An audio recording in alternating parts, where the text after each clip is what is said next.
Hi, welcome to our podcast. I'm Mary Abazia, and with me, of course, is Tom Spitali and Sean Wellham. And we are really looking around and seeing how AI is affecting strategic planning. And one of our favorite examples that we want to kick around and share best practices with you is using AI, and what we call our Scout AI, in wargaming. Wargaming is just a phenomenal way to create simulations, especially if the risk is high when you're launching a product or there's a big competitor that's about to take a chunk out of your market. War games allow you to play out, as Tom says, make your third move first. And so with AI, it just brings it to a whole new level. Tom, do you want to talk about some of our best practices and what we're doing with AI now? Yeah, I think realism is what's most important about a war game. It's why people want to do war games because it's really the way to simulate what happens in the marketplace, right? You simulate how you're going to present your value proposition and how your competitors might react to that value proposition to a group of customers, at least the way that we do it, a group of people that are playing customers. And we go several rounds in our traditional war games to allow for adjustments. And really, that's the way it happens in the real world, right? You make adjustments as time goes on and based on how competitors are reacting to you. So realism is what's great about it. And what's happening with AI is it's just boosting the realism that you can bring to a war game. Let's just start talking about the simplest part of it, the preparation for the war games. Um, so I'm not like monologuing. You guys can talk a little bit about how AI is helping us to prepare the combatants, so to speak, in the war game, especially the people who are modeling competitors, right? Do you guys Sean, want do you want to to? talk about the prep a little Oh, bit? you carry on, Tom. I like where you're going with I'm this. going to I want to go. hear a bit I'm more. going to go because I like this part. Okay. I like this question. So the preparations, it's where you have one team that is the company that's investigating, and then you typically have one or two direct competitors, and then you have an indirect competitor. And then most importantly, as Tom was saying, is you have a group of customers. So each of those groups need to get into the mindset of how they're making decisions, even, look at what are some recent decisions that they've made, who's at the helm and what's their bias, and what type of actions might they take. And so what AI allowed us to do with a medical device company recently is that, they were pretty set on knowing who their direct competitor is. Typically everyone does.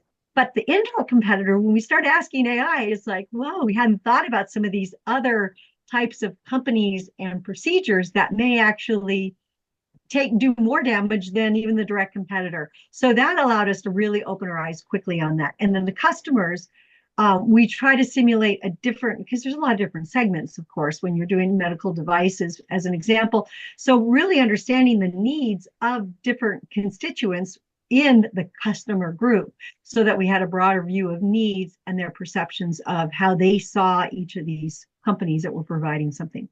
Tom, do you want to add to that? Yeah, so it used to be a ton of work just for us to kind of get all the people ready for this war game, right? You'd go and you'd search annual reports and any literature you can find on competitors, because obviously people experience competitors from within their own company, but to ask somebody to truly get into the shoes and mindset of those competitors so that they can realistically act like them in the war game setting. It's a little bit difficult. It took a lot of work. Now it's almost instantaneous, right?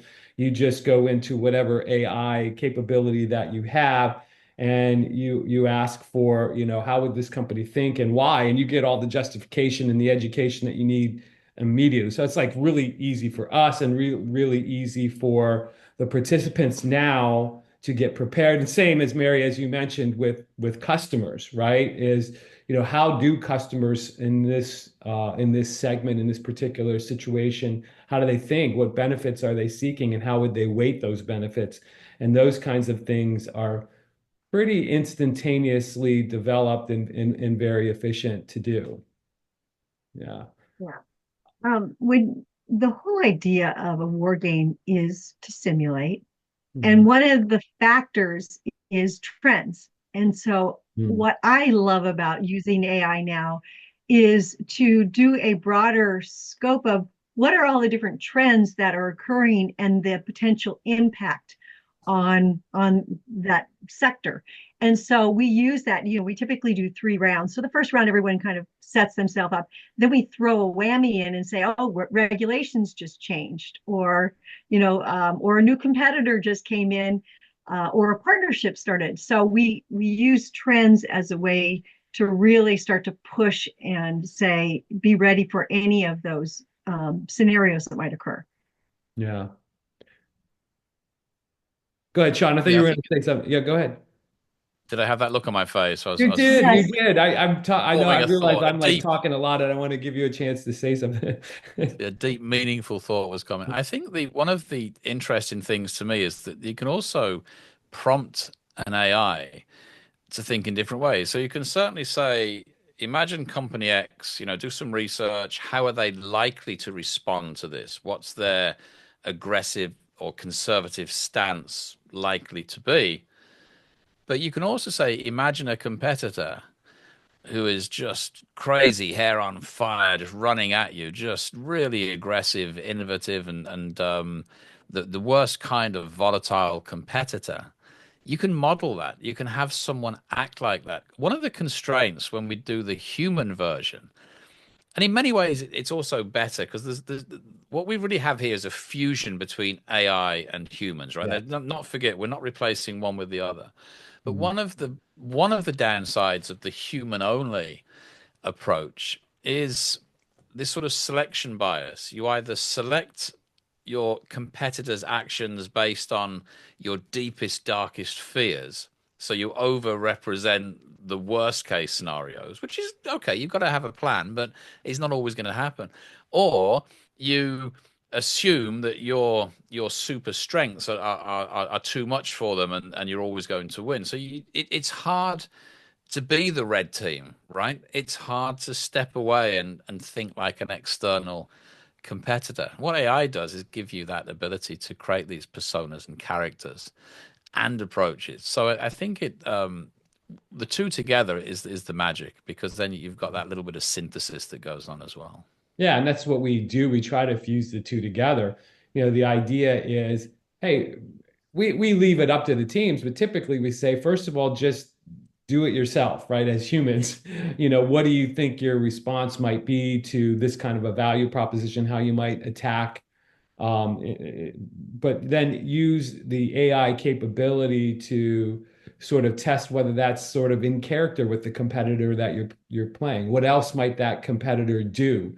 Or what are you suggesting that they might do that would be not necessarily consistent with how they've acted in the past? So AI helps you to do all of that. Again, it's about additional realism, and that realism even extends to what Mary was talking about earlier, the trends and the indirect competitors.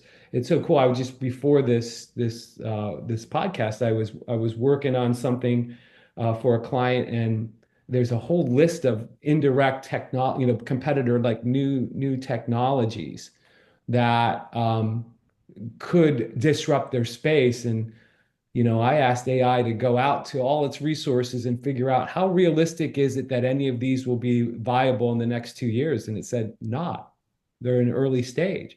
And so Mm. that's, you can, as Sean is kind of related to your point, you can overreact to some disruptive new technology that may not be on the scene for another 3 or 4 or 5 years, or you can underreact, which is always a problem too. But AI helps with all of this because it can scan the entire landscape and help Yeah. you be Yeah. realistic.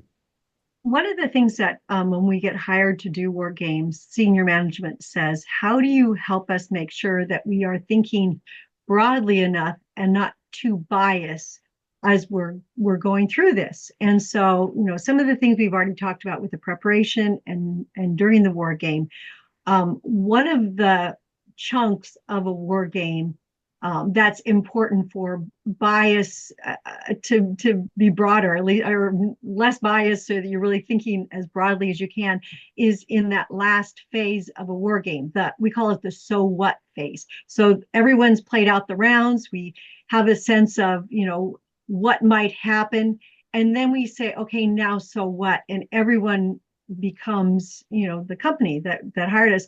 And that's where AI has also helped us, where we put in, this is what we found, this is likely scenarios. What are some recommendations that you might make? And it's based on what else has been happening, not only in that industry, but other industries, from our books that we write about. And so it collects a lot. And it's not necessarily the right answer, but it broadens everyone's perspective on what they might consider as the so what of what they should move forward with. And that's another part that I really like about AI. I think that's really true, Mary, that we've also got another potential flaw with war games, or how they can go wrong, is that they never end. It's always tit for tat and tit for tat, and it goes back and it goes on forever. But we know that all game theory ends up in an equilibrium at some point where people just stop, or the responses are so minor that it gets into a steady state. And AI can help us find that equilibrium, can say, look, at some point, people are going to stop reacting so aggressively, and the market will stabilize. And that's a really critical point, because while wargaming can help us prepare for what might be coming down the road, what might affect us, more importantly, it helps us to maybe evaluate.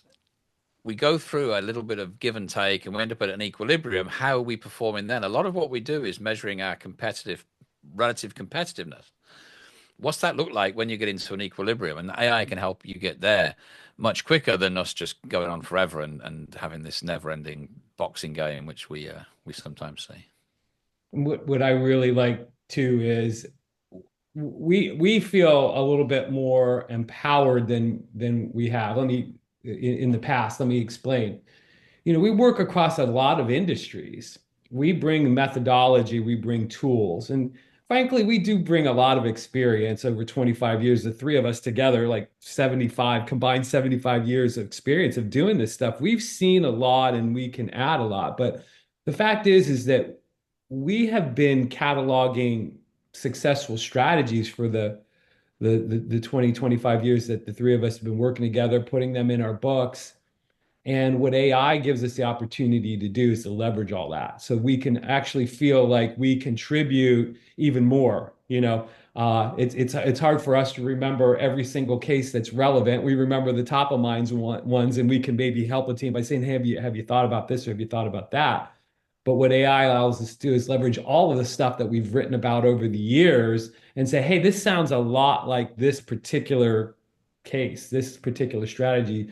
And it allows us to contribute through the AI a lot more of our combined wisdom to make sure that all possibilities and strategies are considered before choosing the ones that really will have an impact. Any closing thoughts? I just think that's a really interesting point to leave it on, is that AI, people are familiar with AI having a